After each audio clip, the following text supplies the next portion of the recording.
El optimismo reinaba por doquier. Las empresas españolas, muchas de ellas recién privatizadas, debutaban en bolsa y se internacionalizaban. El IBEX 35 era el índice bursátil de moda. Escalaba con fuerza por encima de los 10.000 puntos por primera vez en su historia. Telefónica, Repsol, BBVA, Inditex, El Santander, Endesa. El flamante capitalismo español era un caso de éxito envidiado por todos, que se enseñaba incluso en las más prestigiosas escuelas de negocios.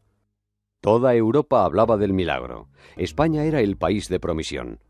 José María Aznar, que en aquel año arrasó en las elecciones, había conseguido reducir el desempleo y poner a la otrora ruinosa economía española sobre la senda del crecimiento. La estadística sonreía al país, el más meridional y soleado del continente, la California europea. La deuda pública había pasado del 67% del Producto Interior Bruto en 1996 al 55% al terminar el año 2000. Los desempleados, que en 1994 eran 3,5 millones, a mediados de 2001 eran solo 1.800.000, 11 puntos menos en solo un lustro. El Producto Interior Bruto iba en sentido inverso, creciendo a buen ritmo desde mediada la década de los 90. En el año 2000 se apuntó un crecimiento del 5%, el más alto de Europa Occidental. El consumo de electricidad se había duplicado entre 1993 y 2003, y con él el ingreso per cápita, que en 1994 era de $15.000 y 10 años más tarde superaba los 25.000. Entonces, cuando nadie se lo esperaba, la economía nacional entró en barrena y se precipitó en un abismo del que no ha conseguido salir. Han pasado 13 años y España está en bancarrota.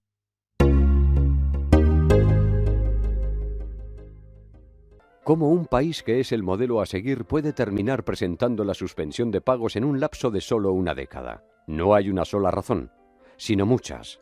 No hay un solo error, sino una cadena que ha terminado abocando a España a representar un papel en el que nunca se vio.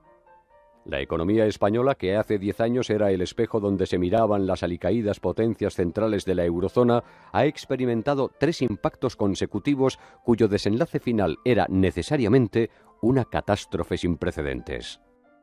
A finales de los años 90, Francia y Alemania, motores económicos de Europa, se constiparon. En esa misma época nació la moneda única. El 1 de enero de 1999 veía la luz un viejo sueño de los padres de la Unión: el euro.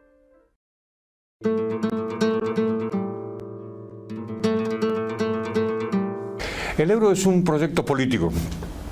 El objetivo del euro es consolidar una Europa políticamente unida. Por eso yo creo que es un primer paso para conseguir ese objetivo. Y la idea era ir quitándole soberanía a los estados y trasladarla a un centro político europeo. Pero la principal amenaza de la nueva divisa paneuropea no eran los euroescépticos británicos, sino los que dentro de la eurozona se decían más europeístas. Alemania y Francia, gobernadas ambas por socialdemócratas, redoblaron sus esfuerzos para forzar la voluntad de Wim Duisenberg, el primer gobernador del Banco Central Europeo. Querían un dinero más barato para reactivar sus moribundas economías. Óscar Lafontaine y Dominique Strauss-Kahn, en aquel entonces ministro de Economía y Finanzas de Francia, cargaron contra el Banco Central exigiéndole que bajase el precio del dinero. El Banco Central Europeo se intentó crear a imagen y semejanza del Bundesbank. En realidad, sin embargo, parte de los políticos alemanes y desde luego los políticos franceses estaban obsesionados con sustituir al Banco Central alemán por un banco central que pudiesen domeñar, que pudiesen controlar de manera más sencilla, por tener un control más inmediato y más directo. Con lo cual, nada más constituido el Banco Central Europeo, los ministros de Economía alemán y francés se dedicaron a cabildear, a presionar a Wim Duisenberg, el presidente de aquel momento del Banco Central Europeo.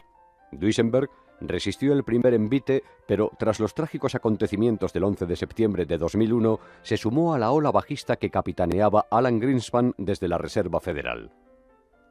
Tanto el Banco Central Europeo como el norteamericano redujeron en pocos meses sus tipos de interés a mínimos históricos. La crisis era inevitable desde el momento en el que el Banco Central Europeo comenzó a cebar el endeudamiento barato a través de tipos de interés artificialmente bajos.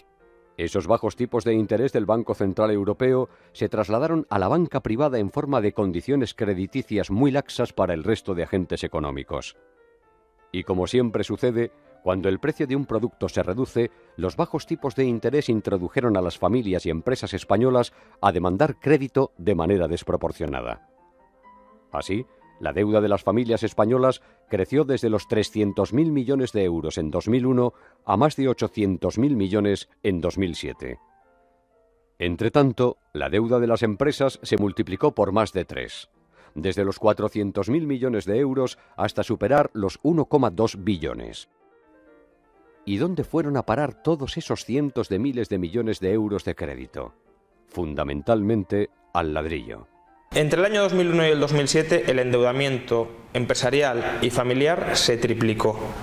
El endeudamiento empresarial pasó de 400.000 millones de euros a 1,2 billones de euros y el endeudamiento familiar de unos 300.000 millones a 900.000 millones. En total, por tanto, el endeudamiento privado, excluyendo bancos, simplemente familias y empresas españolas, llegó a superar los 2 billones en el año 2007. Para que nos hagamos una idea, el PIB en el año 2007 era de 1 billón. Por tanto, teníamos más del 200% del PIB en deuda privada, que además era deuda que se había utilizado, que se había captado para acometer pésimas inversiones como podían ser el ladrillo burbujístico. Los españoles no nos fiábamos de nuestra moneda, de la peseta. Era una moneda que los gobiernos sucesivos habían ido devaluando de manera sistemática durante muchísimos años.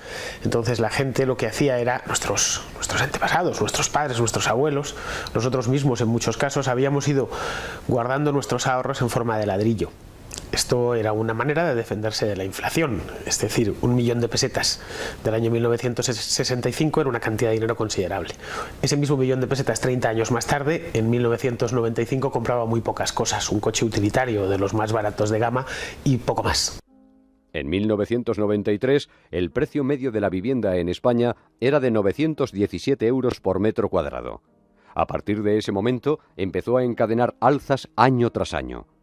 En 2001, el metro cuadrado estaba ya en 1.453 euros. Durante esos años, el precio de la vivienda había crecido al 5,9% anual. A partir de 2002, los precios se dispararon. Entre la bajada de tipos del Banco Central Europeo y el colapso final del mercado inmobiliario en 2007, la vivienda en España se apreció una media del 12,3% al año, con picos de hasta el 18%. La gente no compraba la vivienda según los fundamentales, según la rentabilidad que le podían sacar, según otras variables reales, sino compraba por las expectativas de que el precio iba a subir. Estaba la idea de que el precio de la vivienda no bajaba, porque en España hemos vivido varios periodos de ascenso importante de la vivienda. Entonces la gente tenía esa idea de que la expectativa de que la vivienda era una buena inversión, que en un par de años el precio iba a subir bastante, y eso generaba un efecto riqueza en el sentido de que el valor del activo de la vivienda era muy superior. Entonces se tenía la idea de que eso iba a ser así, iba a continuar. Resumiendo, lo más rentable en España a lo largo de la pasada década fue edificar, promover, comprar y vender casas. Lo que terminó de desequilibrar la ecuación y lo que terminó por inflar y cebar de manera extraordinaria la burbuja inmobiliaria fue que los tipos de interés se rebajaron artificialmente por parte del sistema financiero europeo, en cuya cúspide se encuentra el Banco Central Europeo. Al bajar los tipos de interés, se estimuló y se incentivó la compra masiva de vivienda a crédito, es decir, que la gente se hipotecara con sueldos, comprometiendo sueldos de 20 o 30 años para adquirir una vivienda. Eso disparó los precios de la vivienda y los disparó incluso en relación con los alquileres. Es decir, teníamos una burbuja totalmente de manual. Los altos precios en el sector inmobiliario movieron todos los recursos del país en esa dirección. la banca no solo financiaba alegremente la compra de nuevas viviendas mediante la concesión de hipotecas, sino también su construcción mediante los préstamos a unos promotores inmobiliarios que extendían sus nuevas promociones como setas por toda la geografía nacional. Durante casi una década, los españoles se sobreendeudaron. Para atender esa demanda de crédito tan voluminosa, los bancos y cajas abrieron la espita de los préstamos. En Madrid, por ejemplo, se vendieron edificios con la idea de tirarlos y rehacerlos, es decir, considerándolos como suelo, en ese sentido, como materia prima, para empezar, que podían estar repercutiendo pues cerca de los 10.000 euros metro cuadrado de suelo, o sea, de lo que sería la edificabilidad de ese edificio.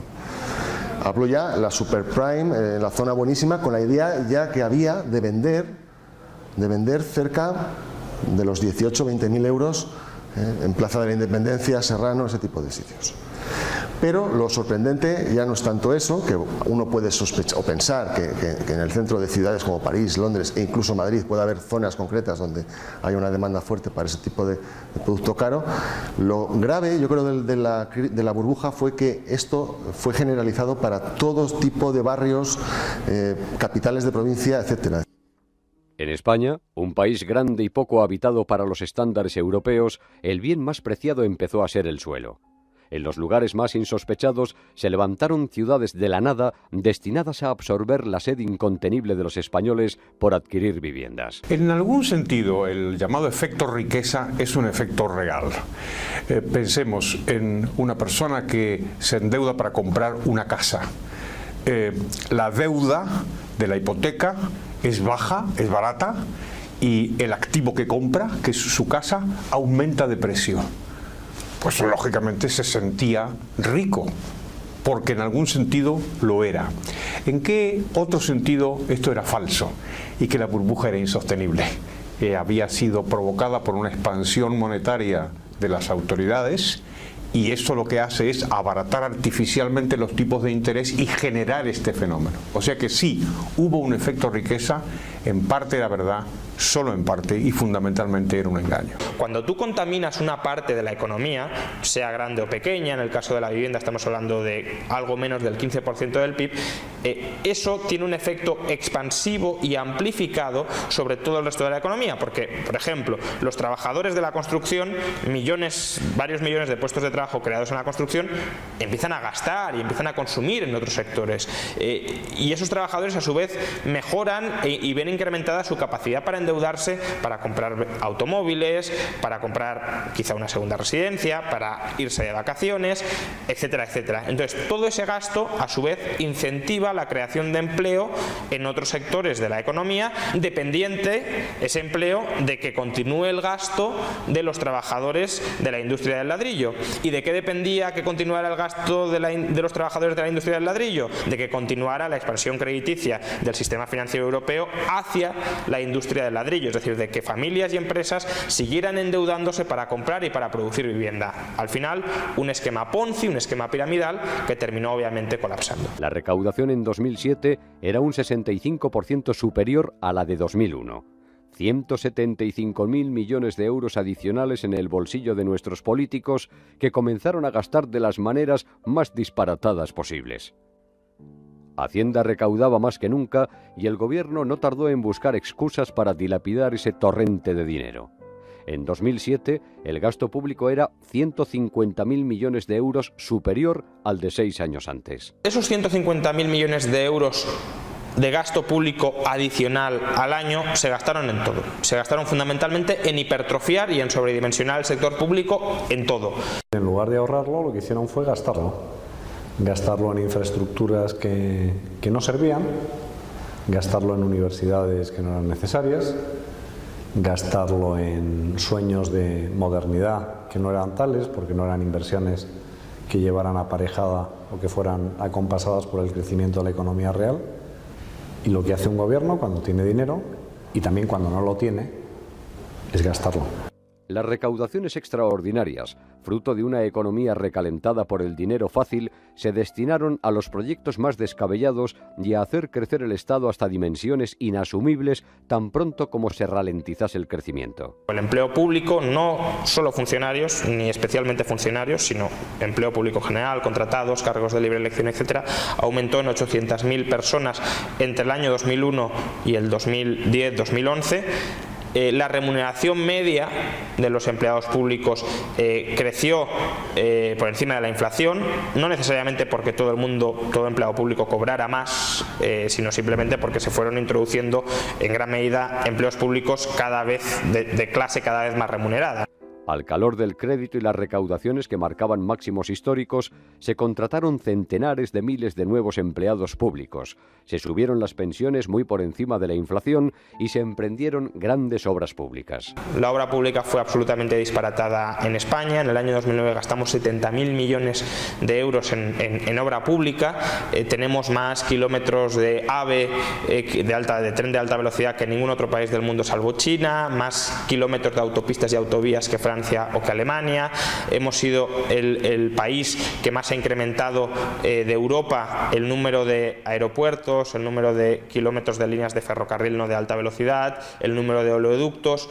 España pasó a ser líder mundial en alta velocidad ferroviaria, a contar con una de las redes de autopistas más densas de Europa o a disfrutar de más y mejores aeropuertos que los países más ricos del continente. Se sabía, claro que se sabía, pero ¿quién le pone el cascabel al gato? Cuando las cosas van bien, cuando gracias a que la burbuja funciona hay pleno empleo, en España se pueden construir obras públicas por todos los lados, aves a cualquier pueblo. Nadie quiere decir yo soy el malo que he cortado el flujo del dinero, yo soy el malo que he enfriado la economía, yo soy el malo culpable de que tú no tengas trabajo. El pinchazo de la burbuja financiera, acelerado por la subida de los tipos de interés y por la quiebra del banco estadounidense Lehman Brothers, forzó que los desequilibrios internos, ocultados durante tanto tiempo, salieran a la luz. La quiebra de Lehman Brothers tiene un impacto directo en Estados Unidos, por supuesto, pero también en el resto del mundo.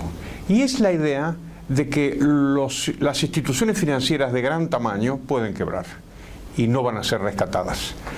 ¿Por qué sucedió esto? Es en el fondo arbitrario, porque los gobernantes podían no haberlo hecho.